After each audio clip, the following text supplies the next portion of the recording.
Mais tika tout non na moni otangi comme Afrique du Sud mingi hein. Oza mwana mboka, oza pasteur. Président Mobutu Lexo a sali mingi pour l'Afrique du Sud wana.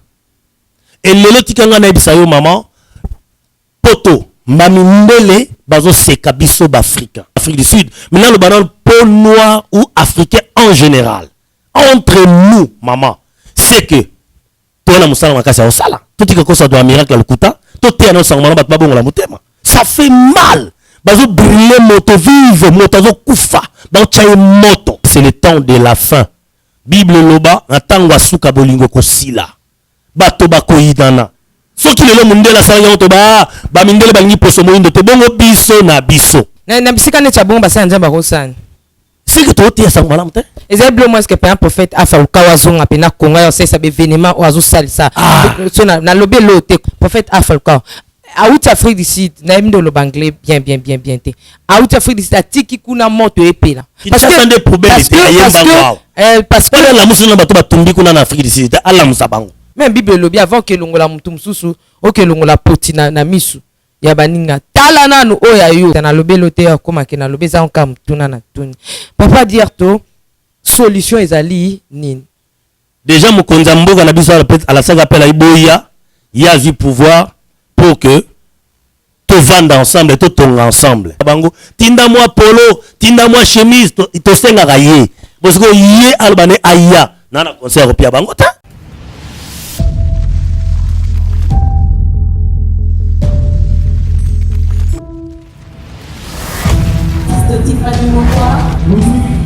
Let's go.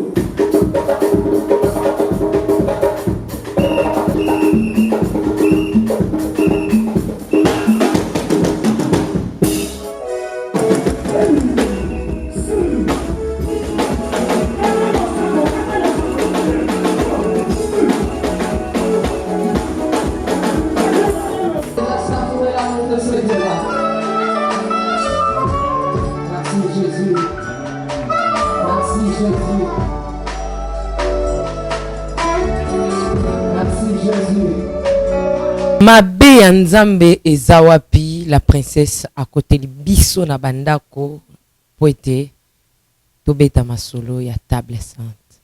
Voilà pourquoi na pesi bino mbote shalom na ba chrétien tope ba chrétienne nyonso ba kolanda biso na ngonga oyoyo na kati na le Nazaréen chaîne be moko ya bino boyaka kosanga na ba Kristo poete boye ba makambo lolengeza kotambola na bonzambe na actualité pe na mboka lelo penza na yazali na esengo makasi pamba te pasteur Dier Tomalwano azana biso na plateau vraiment na esengo wana naza kotala invité nanga na lobi shalom. Shalom Mama Tiffany, shalom peuple de Dieu. Shalom tout le monde, na signe respect pour nous repasser vidéo son beauté, merci beaucoup. Papa dire to balobi ces derniers temps to repasser ba tumbote na balangue nyos. Pour total ça penza que tribaliste izate na Congo. Et peuple congolais aza moko par otikala moko ebwe. Oui, mon mourait bien, par la grâce de Dieu, mourait bien. Ni tout piqué ngolo, ça va. Jambo, Betoabo, le saco. Donc, Betouke Mbote, par la grâce de Dieu. Nous n'avons pas de Mbote, nous avons de on va dire que Mbote, c'est que Jambo, deux fois. Jambo sana, jambo sa. Na batoto yote. Batoto yote. Tala, malamu na loba mnoko na yebi na maîtrisa. Le bakande zo lobela. Donc mbote na biso bandeko. Pasteur Dier toujours fidèle au poste, je suis là. Merci, c'était une manière de recevoir mon invité sur ce plateau de Les Nazaréens dans cette émission Table Sainte. On est ensemble. Il n'y a pas de souci, je vous annonce que Jésus revient bientôt. Hein. C'est vraiment annonce Ezali, vraiment vrai que Jésus-Christ revient bientôt. Avec l'homme de Dieu, nous allons essayer un peu de discuter autour de l'actualité et puis à la lumière de la parole de Dieu, pour enlever un peu les zones d'ombre, pour enlever les zones d'ombre, éclaircir les enfants de Dieu. Mais avant toute chose, est-ce qu'on peut Alain Kiakala, Yves Bolofa, le Sako Mokonzi.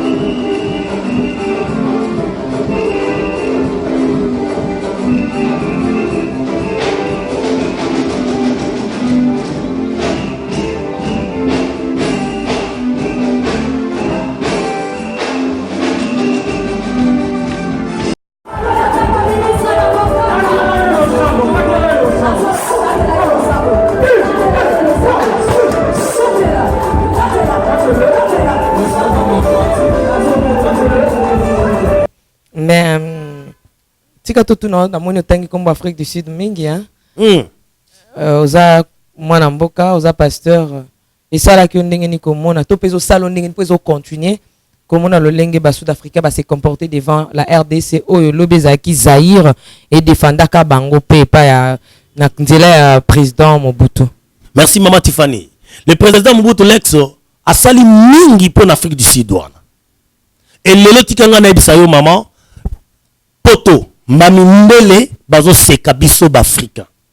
Bazo seka biso poso moyindo. Mundela sala la démarche ya ko éliminer ba noir, ya ko nyoko la moto moyindo. Mais quoi kama lobi oh bango na bango. Na lo bana onte ba famille o ya biso propre bas Afrique du Sud. Mais na lo bana peau noir ou africain en général. Entre nous maman, c'est que toi la musala makasa o sala. Tout tika ko ça doit miracle le kuta. Tout te na sangana bat babongo la motema. Ça fait mal. Bazo brûler moto vive, moto zo kufa. Bazo chaye moto. Bazo kata moto machette mbeli. Quel est cet esprit? Bazo tinda mbwali ya nzoto. Bazo tinda mbwali ya nzoto a moto. Maman, nzamba lola, nzamba za wapi. Ba comprendre que c'est le temps de la fin. Bible loba, natangwa suka bolingo kosila. Bato bako yidana. Et entre nous, je dis encore, ba mindele ba komi ko seka biso soni na mboka bapaya. Biso na biso b'Africain. Tozo la kanini. Soki lelo mundela sa yonto ba mindele ba ngi poso moyindo te bongo biso na biso. Biso na biso. Ba Sud-Africain. Na la mboka musu bango bazate. Pourquoi cet esprit? Les hommes de Dieu tozalia wa elobi nango ata yo o tozalia na o baza kuna tozo sala musala nini?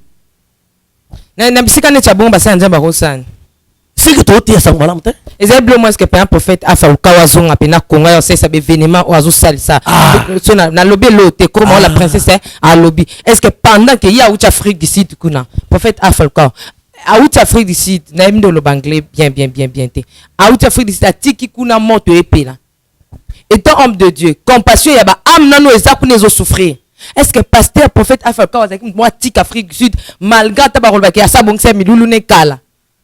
Est-ce que c'est que muta tika kuna aya nan awa parce que la musuna bato batumbi kuna na Afrique du Sud ala musabango mbote papa Gilabala. Oh mbote boni bien papa Gilabala ça en direct na l'Insaré News lobanini na bato basa kolanda na minute na l'Insaré News. Na pesi mbote na bato nyonso na baza fidèle na chaîne les Nazaréens. Sorry. En tout cas, eza chaîne que la chrétienté à 100% que bato nyonso penza il faut baza la mener ya kolanda yango, c'est très édifiant. En tout cas, mbote na balandi nyonso. Papa Gilabala ndenge nini climat kuna na kati na Afrique si pote yo za kuna oza na province ni na kati na Afrique si climat za ndenge nini? Merci pour la question. En Afrique du Sud, bon, calme et commis un peu dans certaines parties du pays. Mais en général, c'était vraiment une psychose, la panique, parce que Batubanda Koye Batenini et Koyana Minute Kolanda. Et pas plus tard que hier, le soir, il y avait quelques troubles au niveau de Johannesburg, la centrale, la ville. Et malheureusement que ça n'a pas traîné puis créé des dégâts et belletés. Et ce matin, il y avait quand même le calme. Sinon, la correspondance n'a pas mis au bazar de la province Moussousou, calme ezali. Dans la Northern Cape na Kimberley, awa ezali mixage ya ba tribu ou bien ya ba culture, na ba métis, ba mindele pe ba tumwindu. Alors awa penze ezalaki te, tout comme na Cape Town et puis na ville à Bloemfontein. Mais bisika na msusu tikali ezalaki quand même un peu sérieux. Et ce matin, les amis balobi que les policiers bazalaki un peu dispersés na Johannesburg, surtout na Pretoria, sanisa depuis na Jobu na centrale pe na Kempton. Allô papa Kilabala. Allô bandeko baza posa bayeba nini kuna tozowela biso na biso ba Africain cause eza nini o ekomi ke toboma na biso bit eza nini tozowela kuna yo za kuna meko expliquer biso po bandeko ba kopwa nini ezoleka kuna. Bon, ezalika moko ebandi lelo te, ezalika un peu comme tokoki koloba multifactoriel. Mais incident oyo esalami apparemment il y avait une mésentente entre les Sud-Africains et Tanzania ou Nigeria, oyo que se permettra qui a tiré sur un Sud-Africain alors que abandaki côté ka Diamba apparemment et puis et créé qui maintenant qui est dégénéré. Mais on est allé kaka une goutte d'eau dans la mer parce que na KwaZulu Natal, na Durban et puis na Jobo, et ça bablo mo que ça ma presque chaque année. On ne comprend vraiment pas qui est derrière ça. Les gens soupçonnent que ba parti politique ba tinda kabatuna bango. Tant ba moni que ba climat social les amabe au lieu que ba revendiquer pas ya gouvernement bazo amener bango ko pousser bango koluka bouke misère comme si ce sont les étrangers des moto baza à la cause. Donc c'est un peu le faux fuyant quoi quand les gouvernants bazo ko satisfaire ba besoin na bango te alors bazo tinda bango ba se révolter contre ba étrangers ou bazo sana bango misala mike et puis souvent dans la cas contre ba noir parce que ba chinois ba mindele baza pe étranger mais basataka na bango te malheureusement ka ba noir ba somalien ba pakistanais bazande bato bazaka mingi victime ba nigérien pe ba congolais donc ba noir ou bazalia wa nde to souffra mingi na ba attaque wana. Allo papa Kilabala to yo okosenga bandeko baza libanda nini ozo concept bandeko no baza na kati Afrique du Sud nini? Bon en fait nous toyebi que Nzambe azali et puis destin aussi à mutu ezana maboko ya Nzambe. Alors ceux qui mutu yaki ka pona aventure les un moment ya kosala un peu bilan kotala est-ce que faut-il rester ou bien kozwa ba disposition mususu mais surtout interpeller pays na biso parce que so bat bazo bima na pays c'est parce que rien ne va et on ne voit même pas un semblant de changement qui puisse inciter les gens à retourner au pays parce qu'il y a des gens au Afrique du Sud parce que sont dans un pays au Kansake Libanda c'est le miel et qui coule mais tant baya ba c'est buter na ba réalité mususu so ni moye bazongeza te parce que baya qui déjà koto bazo sala bazo la Libanda ba mususu bazo senga mbongo na ba parking un peu ça sinon ceux qui mboka bakonzi bakobongisa pe ke ba yamba batu OK baza koto yo bakoki côté avion moko humanitaire mutu amoni ke no akoki kozonga ke bazoye kuna en charge bakoki ko salisa. Moi je souhaiterais que ba initiative abongo peut-être de la part du gouvernement que ba individu parce que ba individu ba yemingi ko luka alors tant ba zuina noté même si bazo faire face na mort ou bien na ba danger ba mona ke meso papa Kilabala quel est mon appel tokomi na suka tokita lilobano ya suka nini pona bato bazuli bakola ndo pona libano pona suka na bato baza na kati Afrique du Sud na anglais po baza na Afrique du Sud bayoka mwa lopoto wana ya awawiwa bayo kwa mwa ndambu pona biso pepe toza awa na mwa monoko na biso pe ya mboka. Oh, ok, merci beaucoup. Pour na bandeko ba en Afrique du Sud, na wisa bango que c'est comme exilé na Babylone ou bien batunyoso et tokangama na Nzambe. Wana anglais papa ki la bala na anglais na mo anglais po bayoka bandeko baza kuna. Okay, for our people in South Africa, what I would like to say is that they must just believe in God, because faith is what makes people to live, and without faith there is nothing that you can achieve. So it's better for them to believe and to trust and to cling to God. Jesus Christ is our protection. The Bible says in Psalm 127 verse 1 and 2, unless God builds the house, in vain people are building. Unless God watches over the city, in vain people are mounting watch. So it's very important to believe in God and to trust that our protection does not come from any human being. It comes only from God. So let us cling to God, let us believe in God, let us trust God, and we see that our future will be a prosperous one. Thank you. Papa Gila bala onga na kangi na nyonso lobika ka Billy. Dona resonner que Billy o abeta na mama Tiffany mo kwa fitiri onka na kangi ka Billy na ko po ikisa kombo wana Billy. Po ande ko balani na kata na nsara nini oyebisa ba. Believe kondima. Tuna na kangi ka kombo ka Billy wana ko po ikisa Billy o ya biso o ya musicien. Believe. Ok, pour la bande connaissance rien, en tout cas maman Tiffany azo sala musala malamu na équipe nyonso ba Alain Kakala, maman Myriam. En tout cas, to pesi bango nyonso mbote ba continuer to soutenir bango pe na prière, et puis ba landaka ba propager ba stinda pe ba invitation pour être ba to ba rejoindre les sous chaîne o to koma ebele comme to koma déjà une famille. En tout cas, Nzambe a sunga pe apambola Esther Tiffany na batu nyonso, et puis na balandi nyonso oyo balandi biso na poko na lelo. Donc Nzambe vraiment apambola bango yeka mutu aza mobateli pe mosungi mususu azate. Merci papa Gila bala. Événement, la revenue où Dieu cherche le vrai adorateur, ceux qui adorent en esprit et en vérité. Mamae, bien-aimé dans le Seigneur, Festival international de gospel et Prophète Daniel Vision d'Aigle organise un grand concert humanitaire pour soutenir les orphelins. Tolobi pona kosunga ba orphelins. Yambala Oyo 4e édition de ce grand concert humanitaire et cause à la samedi 5 octobre 2019.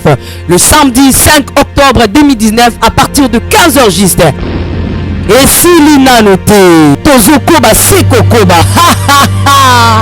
Nikolo Ekotika la Polele avec les adorateurs puissants tels que le frère Paul Lukela, Mamae, la sœur Ira Blessing, le frère Ike Bahal, ainsi que notre bien-aimé le frère Clovis Makola, Mama Yabouina Sanga, Nako Zangate. Participation pour soutenir les orphelins Tolobi.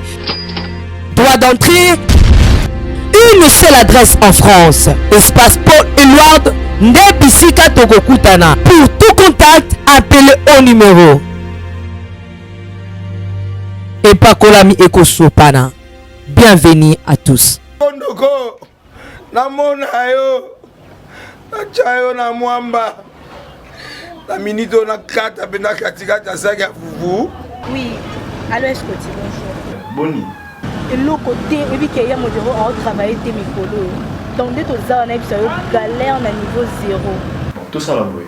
Moi, je suis un bon vraiment mingité. Mais je suis un bon mon tio nazanango na agence moro boye Nazareta. Caritas c'est du sérieux. Oh. Maman, comment est bon donc yo pesa au futi mbongo kuna partir à poto biso to ya to jubilo. Na bengi ya Scotty. Agence moi ifungami comme na Nazareta. Na kufie. Agence lisusu. Naka sansu mulongo kuna. Pour nous là susu. Kuna eza mambo mulongo te. Ye si afuti mbongo kuna partir à poto biso tozoke ko récupérer biloko oli. Ah tika boyeko. Yeso mona makamba bongo na monte. Bat papesi mbongo kuna biloko ko récupérer biloko oli na agence. Ezalaka. Mais yango bandi. Mama. Deki nanga yebisinga yi. Mais na ndimite. Na lingi na mona ki mona beso. Poli kamba boye.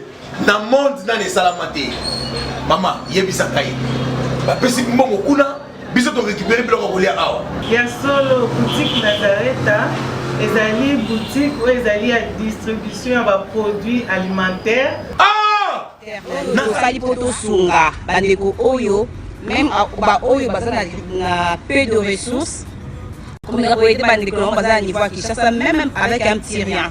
Donc à partir à $10, $15. Donc si vous avez un bon côté, nous devons nous porter au sungayo, à aux yeux de l'Ogolia. Eh maman Nazareta nzamba pambola ya bakise mikole belé awa na sena mokili. Et bon awa tozawa poto yeba adresse awa. La boutique Nazareta est ici à Kubungate, toza sur avenue Monkoto numéro 1, direction Elengesa. Face à face na église catholique Saint-Vincent. Ah, direction Elengesa, Monkoto numéro 1, à face à l'église catholique Saint-Vincent. Ah, Saint-Vincent d'école. Bon numéro de téléphone, vous avez monté déjà vous avez nango, on a 3 numéros pour Paris, vous avez un numéro pour la Suisse, vous avez un numéro pour la Suède. Ah non, non, non, non, non, non. Nazareta. Nous allons la Congo Sili. Julia, nous allons kangisa kia fufu. Eh, ya modé, yo bandika na fufu. Oui, pour la Nazareta, tu as un système en bimbi, dans Bongo Shingo. Bon, ok. Vous allez Silio. Ça c'est du sérieux. Parce que ça muto assez aloni mingi en Afrique du Sud bato balingi mingi en Afrique du Sud c'est ça fierté pe mboka et kazo to mula pe drapeau ya Congo kuna en Afrique du Sud hein. Qu'est-ce que ya Sali qu'est-ce qu'il a fait pour aider ses frères congolais au batumbi ba salini tout pour ya utinde kuna. Mais regarde est-ce que Sud-Africain comme ça lango ke ba tumba na bande kone ya tikinan akei. Même Bible lobby avant que longola mutu mususu o que longola potina na misu ya baninga tala nanu oya yo. Vraiment c'est triste na lobby l'auteur comme que na lobby za onka mutuna na tuni. Papa dire to solution ezali nini? Maman Tiffany, et ça la passe na ebisi. Micro s'il vous plaît. Et ça la passe ya ko sakanate. Imagine toi un peu Tokima mboko yo bandeko ba se retrouver na mboka ba pa belé pour condition de vivre ya mboko eza malongate. Ake na Afrique du Sud peut-être no tanga, peut-être asala kakuna, peut-être famille ba otalela yé. Ndati ndaka moi disengi libote zo vivre. Alors mutandengo na bakangi ye. Vous savez, nazu un message musu bandeko baza kuna ba côté li bato na train. Ba côté li bato na ba biso bazo chapa na mikie na mbeli. Bon, il y a une grande église là-bas, kasi calme bangote. Teya bango batika mabe. Okini mbango yawa mbango awa po ozazu bam. Bon, na ebite est-ce que tamzu a une vision na oya zwagi kuna ya kokabolela babola. Nzamba pambolo parce que beti concert pour sunga ba orphelin. Bon, ya zui oya zui. Est-ce que aye ko pesa babola na Afrique na Kinshasa to aye pour que ça mutu mususu awa azwa mbonga zonga lisusu.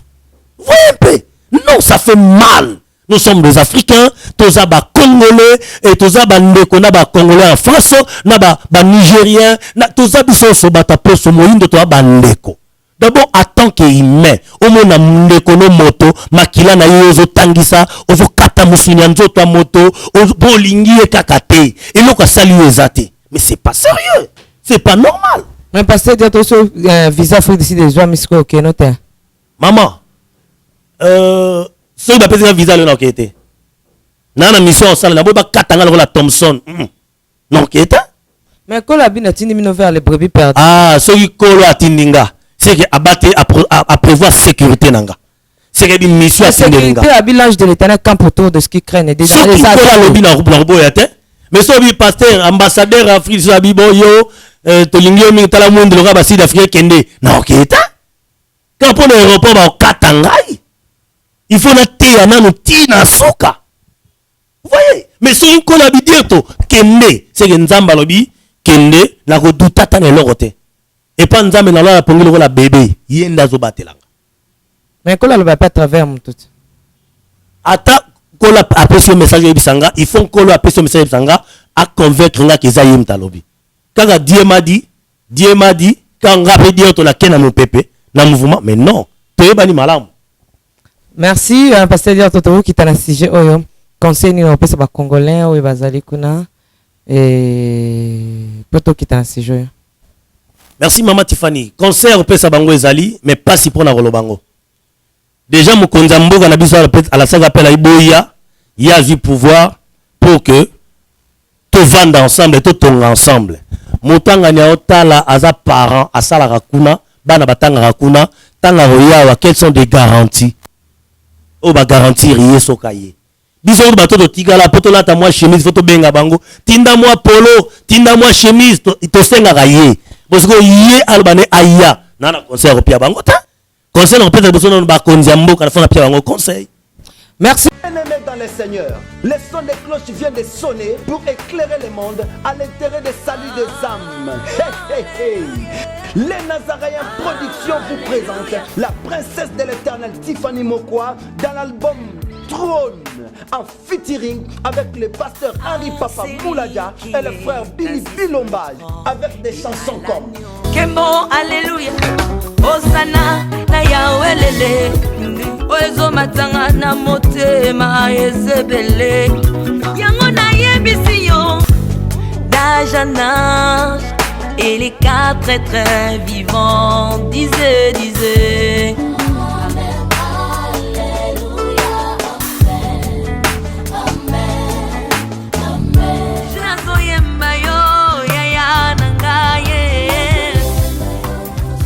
Yozali Isolo nanga ya tango pasi ya. Procurez-vous massivement de cette œuvre à travers les plateformes de vente et de téléchargement telles que Les Nazaréens TV, Amazon, iTunes, YouTube et autres. Hey, hey, hey. Les DVD et les CD sont déjà disponibles. L'album Trône toujours en marche. Déjà en France, appelez-nous au plus 33 65 93 16 781. Mamae, bateau-toi France, ce n'est pas encore fini. Comme je le disais, contactez-nous au plus 33 65 93 16 781. Une seule adresse. Au numéro 112 de l'avenue Songololo, croisement Prince Kassavubu, dans la commune de Kinshasa. Que El Shaddai vous bénisse.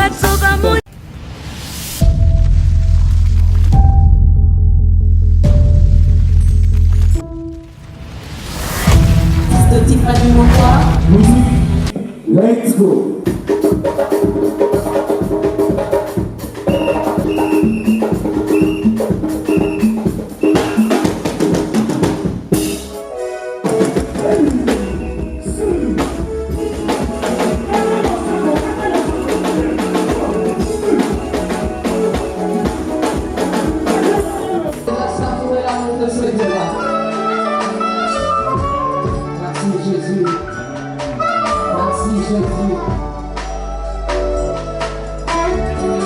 Merci Jésus.